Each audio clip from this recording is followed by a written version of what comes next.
College Football Update with your host, Sean Spencer and Alex Loosemore. But let's start with Georgia. Let's start right at the top. Georgia remains undefeated. I mean, what can we say that hasn't already been said? You know what I mean? They got tested. Missouri gave them everything they can handle, but they buttoned it up towards the end. What do you think? Yeah, that was a great game. All across the board, it went almost exactly how I expected it to. Missouri went toe-to-toe with them, and I think it was more just the inexperience of Missouri in those big games that cost them here. Brady Cook throwing that costly interception, and then he just wasn't himself in that final drive. Yeah. Threw 4 not very good balls. Yeah. It was a great game for about 3 quarters and 10 minutes. And then you just kind of started to see the inexperience take over. Big win for Georgia, helps them boost that resume for that CFP. I think if they can win this weekend, I think they'll take the number 1 spot.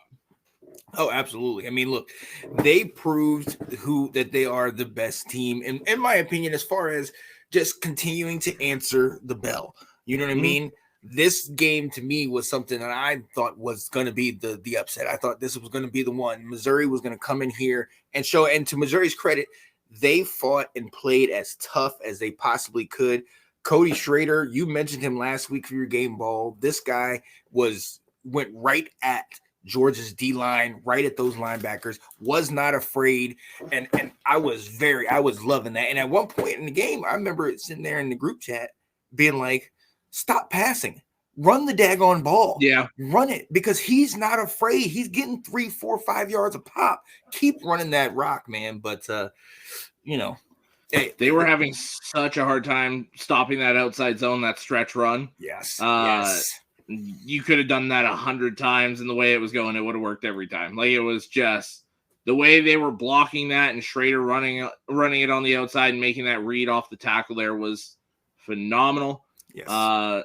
It just got to the point where there was too little time to keep running the you with the score you had to throw. But yeah, I agree with you. It should have kept giving him the ball because it was working wonders for them. Yeah, absolutely. Absolutely. Look, and no disrespect to the offense of Georgia. Carson Beck, another good day, over 250 yards. Keeps going with 2 TDs, no interceptions. He's getting there efficient. Shout out again to our guy, Anthony Handy, who told us Brock Bowers going down. The guy he said is going to pick it up, Ladd McConkey, did exactly that. Ladd, another great game, 7 receptions, almost 100 yards receiving. So shout out to Georgia. They still around, man.